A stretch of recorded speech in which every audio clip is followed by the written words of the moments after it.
Hello, everyone, and welcome back to another edition of the Bridging Impact Podcast, the Coach's Corner, where I, Coach Furtado, share every single Friday what I am learning from the coaches that I'm talking to, the athletes I'm working at, and the other resources and life experience I'm accumulating that week for coaches, parents, athletes, and people that want to learn through the power of sports and stories about leadership, life lessons, and wisdom, passing that along. So, without further ado, today's topic is on leading yourself first. So, how often as servant leaders and as givers and as people who really care about people do we find ourselves, kind of burning ourselves out, giving all of our energy that we have and not really either leaving energy for ourselves or for the people for our friends, for our family, for our partners, because we spent it so much on either the kids or our team or whoever it is. We often, spend all that energy. And there's going to be time in life where you're just going to have to keep giving, and you're not going to have an opportunity to, reset, recharge. And I'm not talking about those opportunities. I'm talking about the week in, week out, leading yourself first. And I want to share a little bit of a story that I had an opportunity to hear about in this week's episode with Coach B, Andy Baranilla. And he was sharing that, so he's a basketball guy like myself. He played varsity. He played in college, community college, club team. And so, basketball is his life. And when he had the opportunity, obviously, to become a physics teacher, he took that opportunity, to be an assistant varsity basketball coach. And it was really, really exciting for him that he started saying yes to everything. He was, cutting up film on Sunday.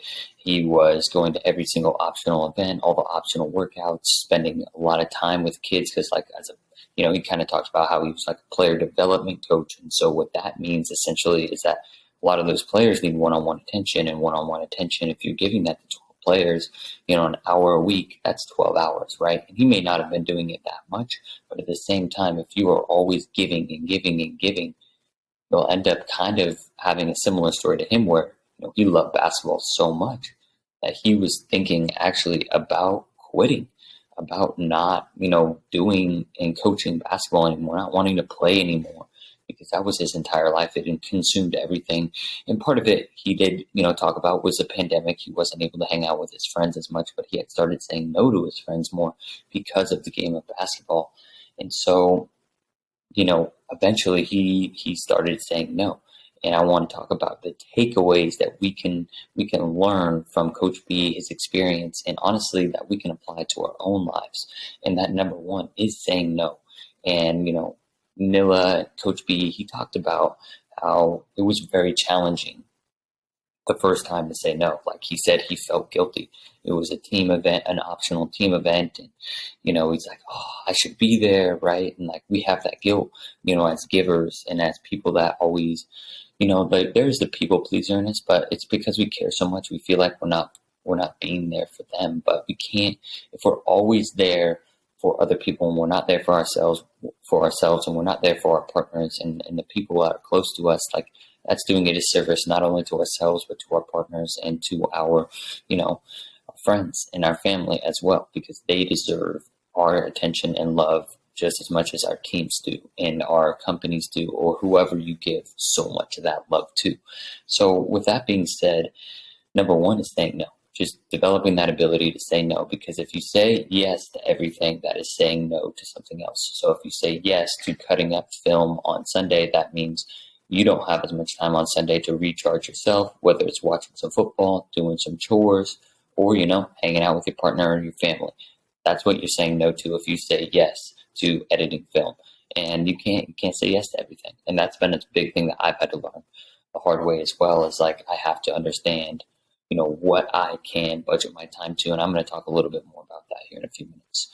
Number two is determining what you need. So that I have kind of like 5 little points I want to make out of determining what you need. Number one is optimal physical activity and nutrition. So you have to, like for me, I really discovered that I'm a big believer in physical fitness. I'm obviously, I love sports, and I know that when I am going to the gym, I'm playing basketball, I feel the best. Like there's no if, ands, or buts about it. There's no secrets. Everyone knows that, physical activity is incredibly important.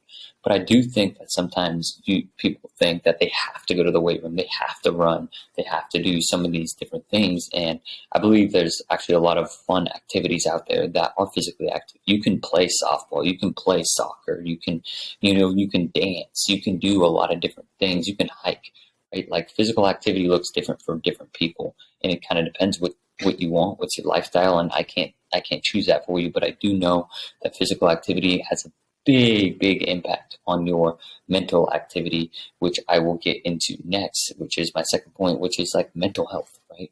Are you an extrovert or an introvert? I'm guessing you're a little bit of both. I feel like most of us are actually ambiverts, but obviously society wants to bucket us into one or the other, right? And I need social connection. I need it.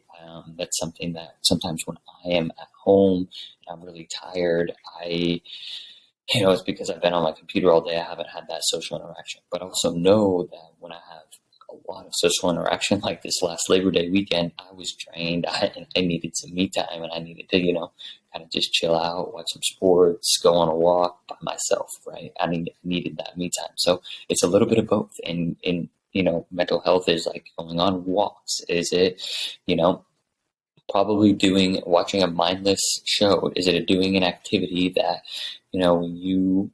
it's mindless, right? It's, are you crafting, are you wood chopping, are you working on cars? It could be anything that kind of just, takes your mind out of the flow state. For me, like also basketball is mental health as well, because I forget about things, and that's why physical activity can really blend into the mental activity.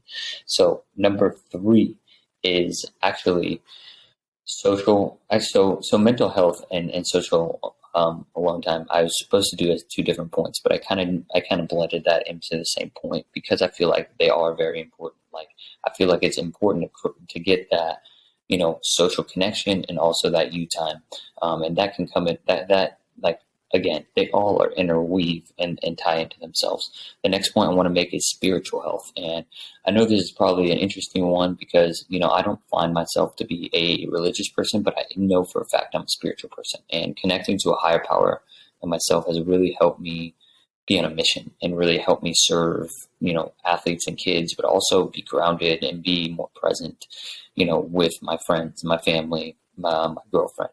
And so just like recognizing that it's all bigger than you, and finding your own spirituality, whatever that looks like for you, is actually really helpful.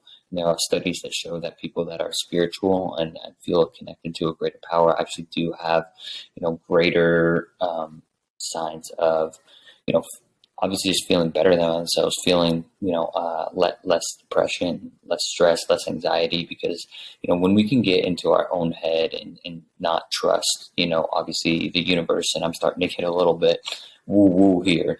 But when we don't trust, the process, our brain kind of tells us certain things, oh, you look like this, oh, you look like that, right? It's just, we can get out of that. We can find ourselves getting out of that if we can trust that there's something bigger than ourselves.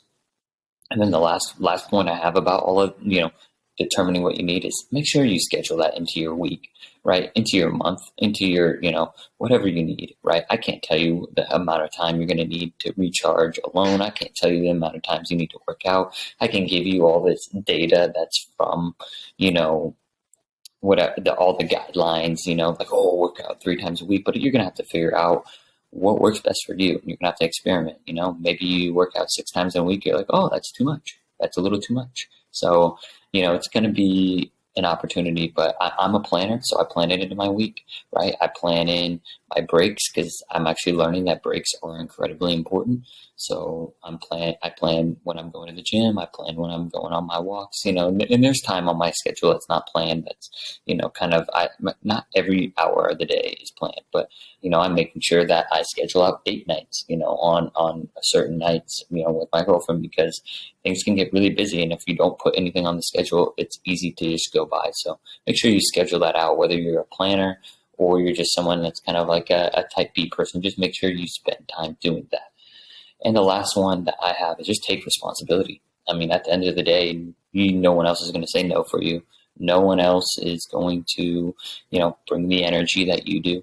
you have to understand that every decision you make is your own decision. And I know that there are external circumstances that I don't know about and probably many other people don't know about, but you have to understand that when you're a coach, when you're a parent, when you're a teacher, when you're a leader, people are counting on you. And people are counting on you to be fully recharged. And, there are going to be, again, like I mentioned at the beginning of the podcast, there are going to be those weeks, there's going to be those days, those months, those years that, your energy is probably a little bit lower because people need more demands. And to be honest, you're probably in a situation where, you may not be able to give yourself as much as you can, but even if it's 5-10 minutes, because I know, like, for me, it's changed a lot. Like, I used to have full, like, Sunday me days, and now I just go on, like, a walk for an hour, and then, it's changed. It's not the same, and you have to adapt, and maybe when I have more responsibilities, if I ever have a kid one day in like 10-20 years, right? Like, my me time might be like literally driving to go pick up my kid from school, whatever it is. Like, you have to kind of work it into your schedule and just be flexible, I'd say, be graceful with yourself, because it's not always going to look perfect. So I appreciate y'all for giving this episode a listen. Make sure you share it with a friend if you found it valuable and you think it would be valuable for them.